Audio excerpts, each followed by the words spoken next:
Assalamualaikum warahmatullahi wabarakatuh. Selamat pagi anak-anak. Bagaimana kabarnya? Semoga selalu dalam keadaan sehat ya. Untuk memulai pembelajaran pada pagi hari ini, kita berdoa terlebih dahulu. Berdoa mulai. Berdoa selesai. Ibu absen terlebih dahulu. Mbak Dita, ya. Mbak Indah, baik. Mas Dimas, baik. Mas Denny, ya. Hadir semua ya. Anak-anak, apakah masih semangat? Untuk menambah semangat, kita tepuk semangat terlebih dahulu. Tepuk semangat. Semangat. Semangat. Baik, sudah semangat semua ya. Kemarin kita sudah belajar tentang apa? Ada yang masih ingat? Ya Mbak Dita? Ya betul, kemarin kita belajar tentang yang pertama, keanekaragaman ekonomi. Yang kedua, ciri-ciri kubus, dan yang ketiga, reklame dan contohnya. Hari ini kita akan belajar tentang apa? Ada yang tahu? Ya Mas Dimas? Ya, hari ini kita akan belajar pembelajaran 3, tema 4, globalisasi, subtema 1, globalisasi di sekitarku. Hari ini kita akan membahas tentang yang pertama, teks eksplanasi, yang kedua, cara menyalurkan energi listrik dari model rangkaian listrik. Tujuan pembelajaran hari ini, yang pertama, kalian diharapkan mampu menyebutkan informasi penting dari teks eksplanasi. Yang kedua, kalian diharapkan mampu menyajikan informasi penting dari teks eksplanasi. Yang ketiga, kalian diharapkan mampu mengidentifikasi cara menyalurkan sumber energi listrik dari model rangkaian listrik. Dan yang keempat, kalian diharapkan mampu melaporkan hasil pengamatan tentang cara menyalurkan energi listrik dari model rangkaian listrik. Anak-anak, sekarang coba bagi menjadi 4 kelompok. Setiap kelompok beranggotakan 2-3 orang. Di sini Ibu mempunyai lembar kerja. Ibu bagikan. Dalam lembar kerja terdapat sebuah teks eksplanasi yang berjudul menyalurkan energi listrik. Sekarang coba bersama kelompoknya masing-masing baca dan pahami teks tersebut. Ibu beri waktu 2 menit. Setelah anak-anak membaca teks eksplanasi berjudul menyalurkan energi listrik, Ibu mempunyai sebuah gambar. Coba sekarang perhatikan. Anak-anak, ada yang tahu apa itu kegunaan listrik? Iya Mas Dimas? Ya betul. Kegunaan energi listrik yaitu untuk berbagai keperluan sehari-hari. Misalnya, yang pertama, untuk penerangan. Jika dalam ruangan gelap, kita dapat menyalakan lampu. Yang kedua, untuk memperoleh informasi. Apabila kita membutuhkan informasi atau hiburan, kita dapat menyalakan televisi atau radio. Yang ketiga, untuk menjalankan alat transportasi, yaitu listrik dapat digunakan untuk menjalankan alat transportasi. Misalnya, untuk menjalankan kereta listrik. Selanjutnya yaitu sumber energi listrik. Anak-anak ada yang tahu apa itu sumber energi listrik? Coba Mbak Indah. Baik, coba Mas Dimas. Ya betul, sumber energi listrik merupakan sesuatu yang dapat menghasilkan arus listrik. Di sini Ibu mempunyai beberapa contoh sumber energi yang dimanfaatkan atau digunakan dalam kehidupan sehari-hari. Yang pertama, baterai. Baterai merupakan salah satu contoh sumber energi listrik yang mudah didapat. Yang kedua, aki. Aki digunakan untuk kendaraan bermotor. Yang ketiga, dinamo sepeda. Dinamo sepeda digunakan untuk menyalakan lampu pada sepeda. Dan yang terakhir yaitu generator. Generator listrik yaitu alat yang digunakan untuk menghasilkan listrik dari sumber energi gerak, misalnya air, angin, dan lainnya. Anak-anak, sekarang Ibu mempunyai sebuah gambar. Ada yang tahu itu gambar siapa? Baik, di sini Ibu mempunyai gambar yaitu Nikola Tesla, merupakan seorang penemu sistem pembangkit dan transmisi listrik pada tahun 1895. Anak-anak, selanjutnya di sini Ibu mempunyai beberapa contoh gambar pembangkit listrik berdasarkan sumber penggeraknya. Yang pertama, ada pembangkit listrik tenaga air atau biasa disebut PLTA. Yang kedua, ada pembangkit listrik tenaga uap atau biasa disebut PLTU. Yang ketiga, ada pembangkit listrik tenaga gas atau biasa disebut PLTG. Yang keempat, ada pembangkit listrik tenaga surya atau PLTS. Yang kelima, ada pembangkit listrik tenaga bayu atau biasa disebut dengan PLTB. Yang keenam, ada pembangkit listrik tenaga nuklir atau biasa disebut dengan PLTN. Anak-anak, pada lembar kerja yang Ibu sudah berikan tadi, terdapat beberapa pertanyaan. Coba sekarang diskusikan bersama kelompok kalian masing-masing. Tuliskan jawaban pada lembar kerja yang telah tersedia. Ibu beri waktu 5 menit.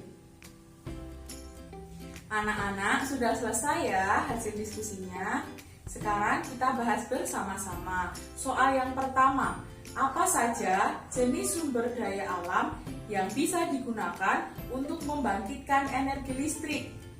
Ya betul, ada 6. Yang pertama, pembangkit listrik tenaga air atau PLTA. Yang kedua, pembangkit listrik tenaga uap atau PLTU. Yang ketiga, pembangkit listrik tenaga gas atau PLTG. Yang keempat, pembangkit listrik tenaga surya atau PLTS. Yang kelima, pembangkit listrik tenaga bayu atau PLTB. Dan yang keenam, pembangkit listrik tenaga nuklir atau PLTN. Soal kedua, apa fungsi sutet pada sistem transmisi energi listrik? Jawabannya, untuk menyalurkan energi listrik dari pusat-pusat pembangkit. Yang ketiga, mengapa energi listrik dari pusat pembangkit listrik perlu dinaikkan lalu diturunkan tegangannya sebelum disalurkan ke rumah-rumah? Ya betul, karena tegangan sebesar ini sudah disesuaikan dengan kebutuhan rumah tangga sehingga dapat disalurkan ke rumah-rumah warga. Soal yang keempat, bagaimana sistem transmisi tersebut memiliki peran penting di era globalisasi sekarang ini? Coba jelaskan secara singkat. Ya betul, jawabannya dengan adanya energi listrik, masyarakat dapat mengakses semua informasi yang berasal dari berbagai belahan dunia. Tanpa listrik, tentunya hal tersebut tidak akan terjadi. Anak-anak, selanjutnya Ibu mempunyai sebuah video tentang proses menyalurkan energi listrik. Simak video baik-baik ya. Kedua, yaitu menyalurkan energi listrik. Yang pertama, pada bagian ini Mula-mula listrik dihasilkan di pembangkit listrik.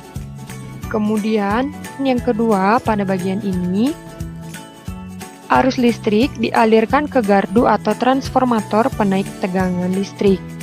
Tujuannya yaitu agar daya listrik tidak turun ketika menempuh jarak jauh, misalnya melewati pegunungan dan hutan. Kemudian yang ketiga, pada bagian ini muatan listrik dialirkan ke saluran transmisi. Saluran transmisi dapat berupa saluran udara tegangan ekstra tinggi atau sering disingkat dengan SUTET. SUTET ini menyebar di seluruh negeri. Dari SUTET, listrik dialirkan ke transformator penurun tegangan. Setelah itu, listrik akan disalurkan ke saluran distribusi. Nah, pada tiang listrik di saluran distribusi terdapat alat penurun tegangan yang akan menurunkan arus listrik. Nah, pada saluran distribusi ini berperan untuk mengalirkan listrik ke rumah-rumah melalui kabel listrik, hingga listrik itu dapat digunakan dalam kehidupan sehari-hari. Nah, itulah cara menyalurkan energi listrik dari pembangkit listrik hingga sampai ke rumah-rumah. Setelah anak-anak menyimak dan mencermati video pembelajaran proses penyaluran energi listrik, sekarang anak-anak bersama kelompoknya masing-masing berdiskusi melanjutkan kreasi tulisannya mengenai proses penyaluran energi listrik yang berasal dari atau yang dihasilkan dari pembangkit listrik mikrohidro. Ibu beri waktu 5 menit ya. Setelah semuanya sudah selesai, dikumpulkan hasil lembar kerjanya. Anak-anak, apakah masih semangat semuanya? Baik, apa yang kita dapatkan dari pembelajaran pada pagi hari ini? Iya, betul. Apakah ada yang ingin ditanyakan? Iya, Mas Dimas? Oh iya, baik. Kelebihan dari pembangkit listrik tenaga surya yang pertama, tidak membutuhkan bahan bakar sama sekali. Yang kedua, hanya membutuhkan sedikit perawatan. Yang ketiga, tidak mengeluarkan bunyi atau suara. Dan yang keempat, sistem PLTS dapat dijual ke PLN dengan kebijakan PLN. Sedangkan kekurangan dari PLTS yang pertama, sistemnya atau ketika investasi saat ini tidaklah sedikit. Yang kedua, memerlukan tempat untuk panel surya. Ada yang bisa menyimpulkan pembelajaran pada pagi hari ini? Ya, yang pertama yaitu kegunaan sumber energi listrik. Contohnya untuk penerangan, untuk memperoleh informasi, sebagai atau digunakan untuk menyalakan alat elektronik. Yang keempat, untuk menjalankan alat transportasi.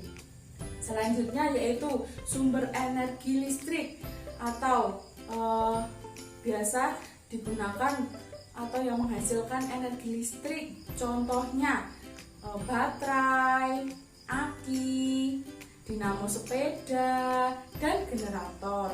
Selanjutnya pembangkit sumber energi listrik, contohnya PLTA atau pembangkit listrik tenaga air. Yang kedua, PLTU, pembangkit listrik tenaga uap. Yang ketiga, PLTG atau pembangkit listrik tenaga gas. Yang keempat, PLTS atau pembangkit listrik tenaga surya. Yang kelima, PLTB atau pembangkit listrik tenaga bayu. Dan yang keenam, pembangkit listrik tenaga nuklir atau PLTN. Nah, selanjutnya ada Nikola Tesla, yaitu seorang penemu sistem pembangkit dan transmisi listrik pada tahun 1895. Nah, sekarang untuk Mas Dimas dan Mbak Dita maju ke depan. Ibu mempunyai sebuah hadiah karena mereka sudah aktif dalam pembelajaran pada pagi hari ini. Untuk yang belum mendapatkan, besok pembelajaran selanjutnya lebih aktif lagi ya. Untuk pertemuan yang akan datang, kita akan melanjutkan pembelajaran 4. Sebelum kita menutup pembelajaran pada pagi hari ini, kita berdoa terlebih dahulu. Berdoa mulai.